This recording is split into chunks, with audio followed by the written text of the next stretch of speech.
சத்தமாக சொல்லாம அல்லேலூயா. நாளில் கூட யாத்திராம் 18 மோசே குறித்ததான காரியத்தை எங்களுக்கு சொல்லியிருந்தாங்க.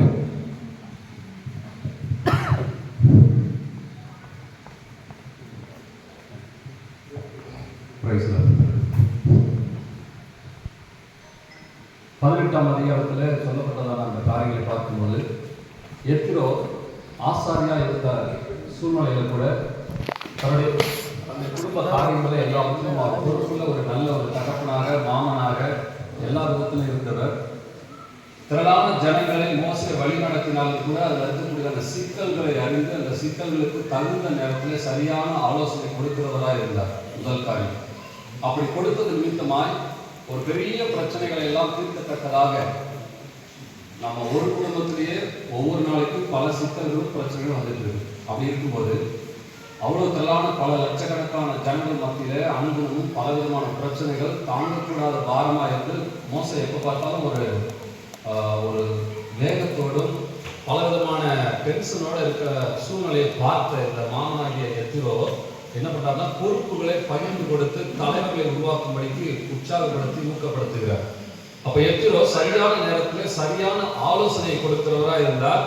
நீங்களும் நானும் நல்ல தலைவர்களாக இருப்போமானால் நாமும் அவனமே நமக்கு கீழாக இருக்கக்கூடிய சிறிய சிறிய ஊழியர்களை சின்ன சின்ன தலைவர்களை நாம் உருவாக்கி அவர்களுக்கு வேண்டிய நல்ல ஆலோசனை கொடுக்கிறவராக இருக்கணும். இரண்டாவது, தான் தந்த ஆலோசனையை கவனிக்கணும். அவர் என்ன ஆலோசனை கொடுத்தாரோ அந்த ஆலோசனை, அந்த தந்த ஆலோசனையின்படி எத்திரோ செயல்படுத்தும் முறையையும் கற்றுக் கொடுத்தார் மோசே. அந்த ஆலோசனை கொடுப்பதோடு மட்டும் இல்லாமல், ஒருவேளை நம்ம இப்படி கூட யோசிக்கலாம், சுவிசேஷம் மட்டும் சொல்லிட்டு போனால் ரட்சிப்பு கிடைக்காது. அப்போ பின்தொடர் ஊழியர்னு சொல்லி நம்ம சொல்லுவோம். அடிக்கடி அவர்களை சந்தித்து விசாரித்து அவர்களுக்கு வேண்டிய காரியங்கள் நம்ம பகிர்ந்து கொள்ளும்போது தான் அவர்களை ரட்சிப்பு நடத்த முடியும். அப்படி இந்த தேவ ஜனங்களுக்கு வேண்டிய நல்ல ஆலோசனைகளை கொடுத்த இந்த எத்திரோ தன் மோசே இடத்துல சொன்னவர் அந்த ஆலோசனையை அவர் கடைபிடிக்கத்தக்கதாகவும் அந்த வழிமுறைகளையும் அவர் கற்றுக் கொடுக்கிறவராக இருக்கிறார்.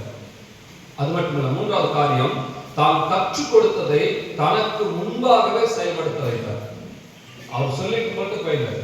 நம்ம நிறைய இடத்துல நிறைய காரியங்களை கற்றுக்கொள்வோம், கற்றுக்கொண்டு கடந்து போயிடுவோம். அவங்களும் கற்றுக் கொடுத்தவங்களும் பறந்து போயிடுவாங்க. ஆனா கற்றுக்கொண்டதை நாம மறந்து போயிடுவோம். வீடு போறதுக்கு முன்னே நிறைய காரியங்கள் மறந்து போயிடுவோம். ஆனா இந்த எத்திரோ என்கிற இந்த மனிதர், இந்த தேவ மனிதர் என்ன பண்றாருன்னா, தான் கற்றுக் கொடுத்த காரியத்தை தன் கண்களுக்கு முன்பதாகவே நான் இதெல்லாம் சொல்லியிருக்கிறேன், இப்படிலாம் பண்ணியிருக்கிறேன்னு சொல்லி அவரை செயல்பட செய்து, எந்த இடத்துல அவர் சில நேரங்களில் தவறுகிறாரோ அதை சரி செய்து தன் கண்களுக்கு முன்பதாகவே அதை செயல்படுத்தி முடித்து திருப்தி அடைந்து ஆண்டவர் நாமத்தை மேம்படுத்துகிறார் இருக்கிறார். நான்காவது, சரியான தலைவர்களை கண்டுபிடித்து அவர்களுக்கு பொறுப்புகளை பகிர்ந்தளித்தார். இந்த சரியான தலைவர்கள் என்பது கர்த்தருக்கு தேவனுக்கு பயந்தவர்கள், உண்மை உள்ளவர்கள், மக்கள் மேல அக்கறையோடு செயல்படக்கூடியதான நல்ல தலைவர்கள். புதிய ஏற்பாட்டிலும் தீமைத்துவெல்லாம் நம்ம பார்க்கிறோம். யாருக்கு நம்ம ஊழியத்தை கொடுக்கணும், யாரை உடல் ஊழியெல்லாம் தேர்ந்தெடுக்கணும்னு சொல்லி.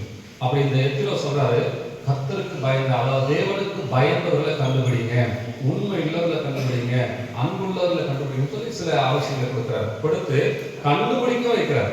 அப்படி கண்டுபிடிக்க வைத்து அந்த பொறுப்புகளை, அதாவது மோசே மட்டுமே செய்து வந்த அந்த ஊழியம் என்கிற அந்த பொறுப்புகளை, அந்த டென்ஷன், அந்த பல போராட்டமான காரியங்களை, அந்த ஆலோசனையான காரியங்கள் எல்லாம் அழகா மோசே இடத்துல வேறுபடுத்தி பகிர்ந்து கொடுக்க சரி. யாரிடத்துல மோசே எவ்வளவு உண்மையா இருந்திருப்பார், எவ்வளவு அக்கறையா இருந்திருப்பார், எவ்வளவு நீதியா செஞ்சிருப்பாரோ, எவ்வளவு கர்த்தருக்கு பயந்து இதெல்லாம் செய்தாரோ, அதை போன்ற நல்ல தலைவர்களை கண்டுபிடிக்க செய்து அந்த நல்ல தலைவர்களுக்கு அந்த மோசே இடத்துல அந்த சாராம்சமான காரியங்களை பகிர்ந்து கொடுத்து அவர்களை சிறந்த தலைவர்களாய் அவர் என்ன பண்றாருங்க, உருவாக்குகிறார். இது அத்தனை எங்க நடக்குதுன்னா, இவருடைய மேற்பார்வையில, இவருடைய கண்களுக்கு முன்பதாகவே எங்கெல்லாம் தவறுகிறாங்களோ அங்கெல்லாம் அவர் என்ன பண்றாருன்னா பகிர்ந்து கொடுக்கிறார். தேவன் தாமே நாம ஆசீர்வதிப்பார்.